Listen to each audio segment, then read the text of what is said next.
السلام علیکم محترمینو. یوه وظیفه ده چې د شنبې یا د یک شنبې په ورځ کیږي او بعضې خلک هفته و اتوار ورته وایي. مثلا هفتې ته شنبه ویل کیږي او اتوار ته یک شنبه ویل کیږي. په دغو دوو ورځو کې ستاسو هر ورځ فارغ یاست، په دغه ورځ یې وکړئ. دا یو داسې وظیفه ده، الله تعالی یو داسې قدرت طاقت پکې ایښی ده چې د هر رکاوټ او بندش لپاره دا کافي او شافي ده. ان شاء الله په دې وظیفه چې تاسو کله عمل وکړئ، بیا به د بندش او د رکاوټ لپاره نه پر کوډګرو وګرځئ او نه به نورو ملایانو ته ستاسو ضرورت پیدا شي چې ورسئ په هغه باندې تعویضان وکاږئ. دا یوه داسې وظیفه ده دوستانو چې د هر بندش لپاره کافي ده.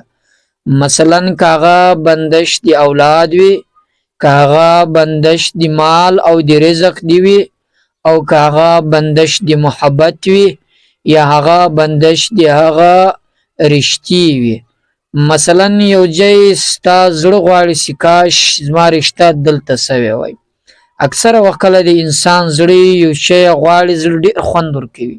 هغه که دنیا وي، مال وي، موټر وي، اولاد وي، او ښه ښایسته بنګله وي، ځای وي، کور وي، یا یو ځای رشته وي، خو دته هغه نه میلاویږي. نو دته چې کله نه میلاویږي دی ډېر سرګردانه وي.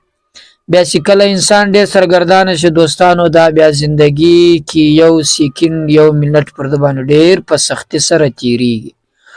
ولې یو شی د ده زړه خوښ ده، دته محبوب ده، خو دته نه میلاویږي، دا بیا ډېر سخت زور غواړي.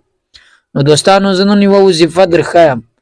د دې وظیفې په برکت سره به الله تعالی جل جلاله چې ستاسو زړه کم شی غواړي او په هغه کې رکاوټونه یې هغه کې بندش وي، او الله تعالی به تر مابین هغه فاصله ختمه کړي او ډېر ژر به الله تعالی جل جلاله له هغه شي سره تاسو وصل کړي او هغه به ستاسو په قسمت کې ولیکل شي.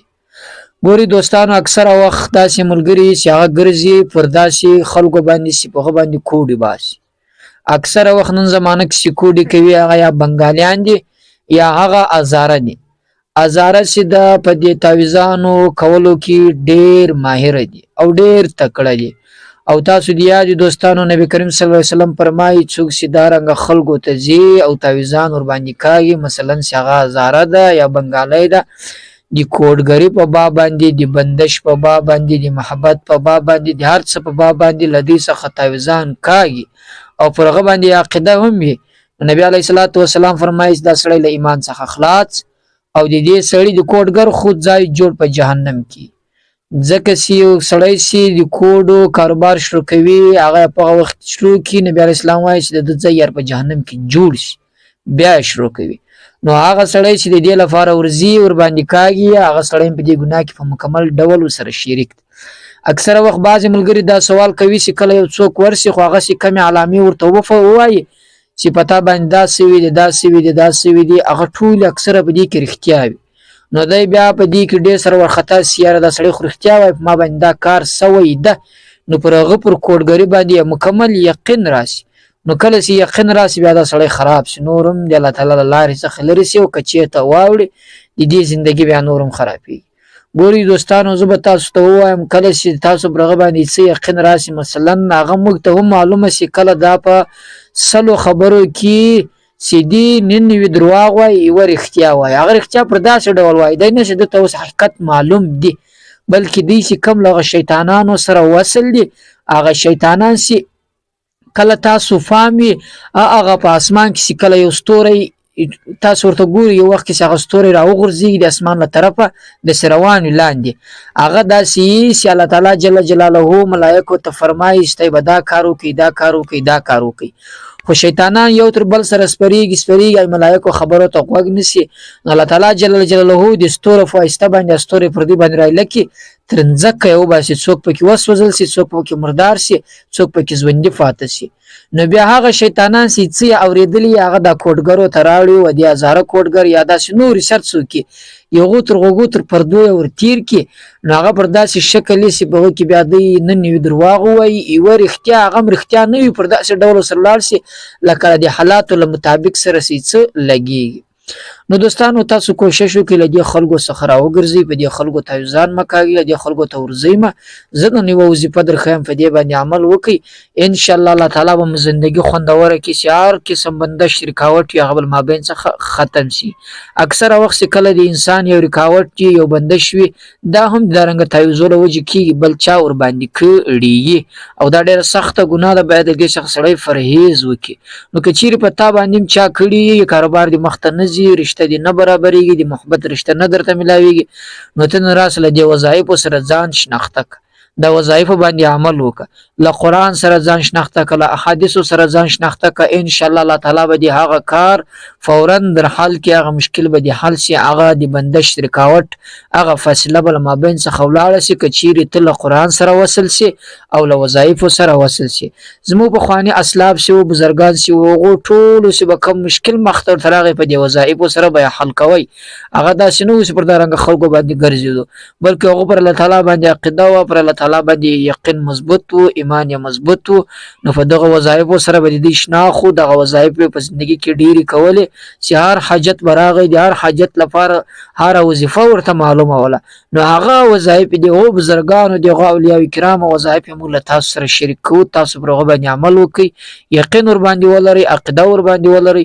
په زندګي به ستاسو تر مابین رکاوټ نشي را، په زندګي به ستاسو د رزق تر مابین فاصله نشي را، په زندګي به ستاسو د رشتې تر مابین فاصله نشي را، په زندګي به ستاسو د رزق او د هغه ستاسو د محبوب تر مابین هیڅ کلم فاصله او واټن نشي را. نو دوستانو راځئ دا وظیفه درښیم، ډېره بهترینه، خوندوره، اسانه وظیفه ده. خو تر دې مخکې به دغه ویډیو له نورو ملګرو سره ضرور شریکه کړئ، تر څو هغه نور ملګري هم په دې کې را سره شریک سي او زموږ چینل ضرور سره خوښ کړئ چې تر موږ دا نورې څومره وظایف نشر کوو هغه تر تاسو پورې ورسیږي. دوستانو هغه وظیفه دغه ده چې ما درته وویلې، ما ویل د هفتې او د اتوار، مثلا د شنبې او د یکشنبې په ورځ په دې دوران کې به وایاست د ماخستن له لمانځه وروسته، وایاست به په اوداسه سره، د ماخستن له لمانځه وروسته په اوداسه سره هغه پر داسې ډول وایاست چې کله تاسو بیدېږئ په دې دوران کې ګورئ له هغه بعد څخه بیا مجلس بانډار تاسو نه کوئ، هغه مجلس بانډار څخه به فارغه سوي یاست.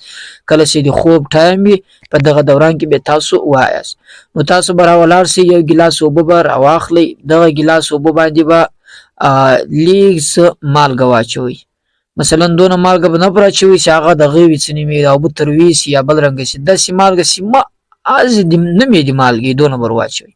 کله چې مر واچوله له هغه وروسته به اوله وار الحمدلله شریف ووایاست، بیا به 3 واره قل والله شریف ووایاست، بیا به 3 واره درود شریف ووایاست اللهم صل ده، له هغه وروسته به 4 واره سورة انا اعطیناک الکوثر ووایاست، 4 واره انا اعطیناک الکوثر ووایاست، له هغه وروسته به بیا 3 واره الحمدلله شریفه، 3 واره درود شریف، 3 واره قل والله شریفه. وروسته به الله تعالی ته لاس پورته کړئ چې هر رکاوټ هر بندش هغه به الله تعالی ته پیش کړئ او دعا به وکړئ، پر دې اوبو به یې جوف کړئ، که په تا باندې سوی ته به وچښې، که په بل کس سوی په هغه یې وچښه، که چیرې بل څوک ستا محبوب جوړېدل ته غواړې په هغه یې وچښه، مثلا چې هر رقم هغه ته ورسوه، یا په تا باندې سوی و ستا کاروبار مخته نه تللی، بندش و، رکاوټونه په مابینځ کې کاروبار دې مخته نه تللی، رزق تنګي وله، خپله یې وچښه، یا بل ملګری و هغه باندې یې وچښه، یا داسې اوس یو بل قرآن کریم دې نه وي زده په بل چا باندې یې ووایه، بیا هغه اوبه وچښه.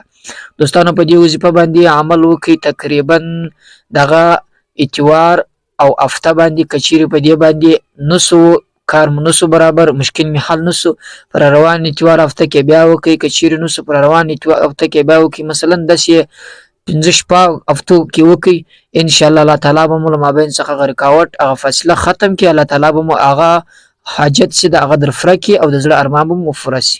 نو دوستانو په الله تعالی مو سپارم، خدای دې چې دا وظیفه مې خوښه سوې وي تر نورو ملګرو یې ضرور شریکه کړئ، ویې رسوئ، پر خدای مو سپارم، موږ ته هم دعاګانې کوئ. السلام علیکم.